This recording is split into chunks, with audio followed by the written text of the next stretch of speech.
Je crois vraiment aux choses que je vais vous dire car elles ont marché pour moi et j'aurais aimé les connaître lorsque j'avais 21 ans.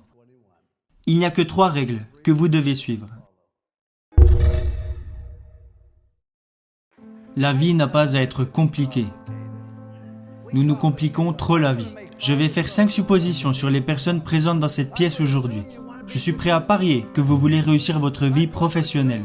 Je suis prêt à parier que vous voulez réussir votre vie personnelle. Je suis prêt à parier que vous avez besoin de vous sentir utile. Je suis prêt à parier que vous voulez vous sentir en sécurité pour votre avenir.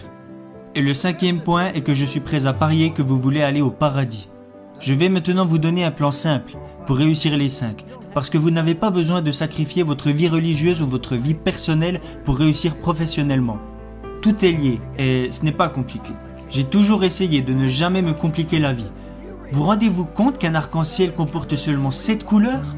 Seulement 7. Regardez ce que Michel-Ange a réussi à faire avec ces 7 couleurs. Il existe seulement 7 notes de musique. Regardez ce que Beethoven a réussi à faire avec ces 7 notes. Il existe seulement 10 chiffres. Regardez ce que Bernard Madoff a réussi à faire avec ces 10 chiffres. Le point que je veux soulever est que la vie n'a pas à être compliquée. Vous avez besoin de 4 choses dans votre vie.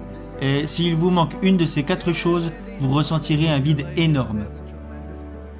Premièrement, tout le monde a besoin d'avoir quelque chose à faire. Deuxièmement, tout le monde a besoin d'avoir quelqu'un à aimer. Troisièmement, tout le monde a besoin de croire en quelque chose et dans mon cas, je crois en Jésus-Christ, notre Seigneur et notre Sauveur. Et le 4e point dont vous avez besoin dans votre vie est que vous devez avoir un but à atteindre. Que voulez-vous faire maintenant ? Ayez des buts et des rêves ambitieux. Je crois que c'est absolument essentiel. Ne reproduisez pas les erreurs que j'ai commises. J'ai fait beaucoup de choses stupides dans ma vie, mais laissez-moi vous révéler la bêtise que je regrette le plus. Quand j'ai débarqué à l'université de Notre-Dame, j'ai pris l'équipe qui était au plus mal pour la mener au sommet pendant 9 années consécutives. Chose que personne n'avait réalisée avant et que personne n'a refait depuis. Nous sommes arrivés au sommet et nous y sommes restés. Voilà la chose que je regrette le plus. Vous savez, il y a un dicton qui dit « Vous progressez ou vous mourrez. Soit l'arbre grandit, soit il meurt. » Il en va de même pour votre mariage, il en va de même pour votre business ou pour vous-même en tant que personne. Et je ne dis pas ça parce que je suis vieux, même si maintenant mes bougies d'anniversaire coûtent plus cher que mon gâteau. Cela est plutôt en rapport avec les efforts que vous devez faire pour vous améliorer. Nous avons atteint le top et j'ai dit nous y sommes arrivés, restons comme ça, ne prenons plus de risques. Nous avons terminé second du championnat et tout le monde a dit que j'étais un idiot. Alors que le gars qui termine dernier au concours de médecine, lui, il l'appelle docteur. Ça me semble injuste. Quand j'ai quitté Notre-Dame, je n'aurais jamais pensé entraîner à nouveau. Où aurais-je été après Notre-Dame ? Ma mère disait, quand tu quitteras Notre-Dame, tu iras directement au paradis, t'asseoir à côté du pape. Tu n'auras plus l'âge d'entraîner. Alors, je suis parti vivre dans une ville où l'âge moyen ne faisait qu'augmenter. Et là, ce que j'y ai découvert est que je n'étais pas fatigué d'entraîner. Vous devez avoir un but, un rêve à atteindre. Et même si vous avez déjà accompli de grandes choses, qu'en est-il à présent ? Je vais vous dévoiler un plan simple pour réussir les 5 hypothèses que j'ai faites au début de ce discours. Je crois vraiment aux choses que je vais vous dire car elles ont marché pour moi et j'aurais aimé les connaître lorsque j'avais 21 ans. Il n'y a que 3 règles que vous devez suivre. Règle numéro 1, faites ce qui est bien. Faites le bien, évitez le mal et si vous avez un doute, regardez dans la Bible. Je ne crois pas que c'est bien de retrouver le portefeuille d'un coéquipier avant même qu'il l'ait perdu.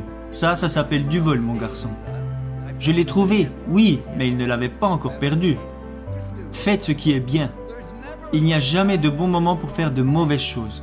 Et il n'y a jamais de mauvais moment pour faire de bonnes choses. Faites le bien et soyez honnête avec vous-même. Jeunes gens, profitez de la vie. Amusez-vous. Vous allez avoir des problèmes, vous allez rencontrer des difficultés. Ça fait partie de la vie. Ce n'est pas parce que vous êtes diplômé que vous n'aurez pas de problème. Et ne racontez pas vos problèmes à tout le monde. Savez-vous que 90% des personnes n'en ont rien à faire ? Et les 10 autres pourcents sont contents que vous les ayez, alors vous feriez mieux de les garder pour vous. Vous allez avoir des problèmes, alors amusez-vous dans tout ce que vous faites. Et si vous aimez vraiment ce que vous faites, les gens prendront du plaisir à être à vos côtés. À chaque fois que je me réveillais les jours de match, je me disais aujourd'hui sera une journée incroyable. Et je le pensais vraiment, car si vous aimez vraiment ce que vous faites, les gens prendront du plaisir à être à vos côtés.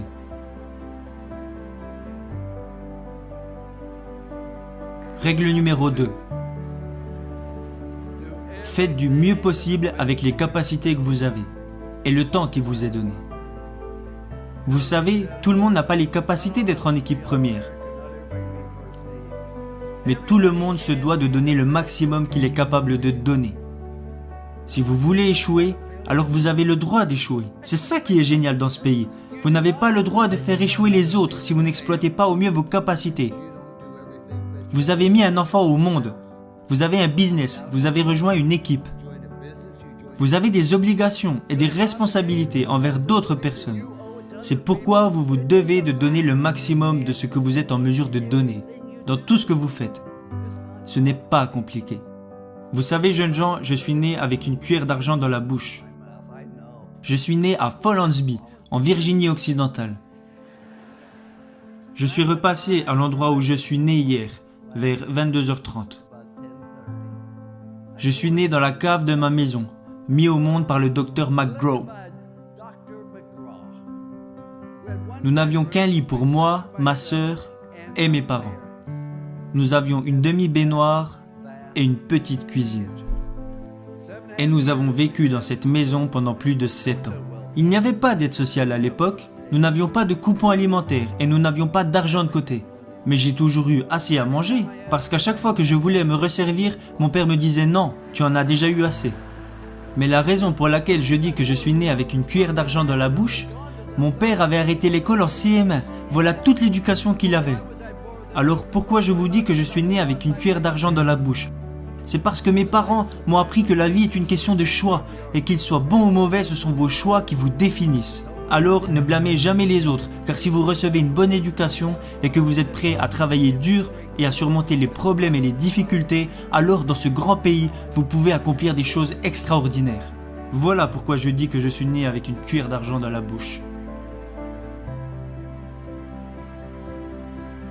Ma dernière règle est de montrer aux autres que vous vous souciez d'eux. Vous ne pouvez pas entrer dans une pièce et dire « Hey, je suis là, regardez-moi » Non. Dites plutôt « Je suis là, comment puis-je vous aider ?»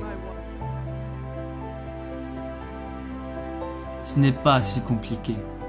Souciez-vous sincèrement des autres, car vous pouvez impacter la vie de chaque personne que vous rencontrez par un sourire, un mot gentil ou un encouragement. Parce que vous voyez, quand vous faites de bonnes choses, les gens seront toujours plus à même de vous faire confiance. Ma femme et moi, nous sommes mariés car nous avons trouvé cette confiance en nous, et nous ne l'avons jamais perdue. Le seul moyen de vous faire confiance est de faire des choses bien. C'est ce que Dieu veut que nous fassions. Faites de bonnes choses. Le second point est de faire le maximum avec les capacités que vous avez, parce que quand les gens apprendront que vous vous êtes engagé à viser l'excellence, ils auront envie de vous suivre. Aidez les autres et souciez-vous d'eux, parce que beaucoup d'entre vous vont avoir du succès et gagner beaucoup d'argent, mais quand vous mourrez à la fin, à quoi vous servira-t-il ? Mais heureusement, beaucoup d'entre vous vont plutôt choisir de devenir signifiants. Être signifiant, c'est quand vous aidez les autres personnes à réussir. N'est-ce pas là vraiment le but de la vie ?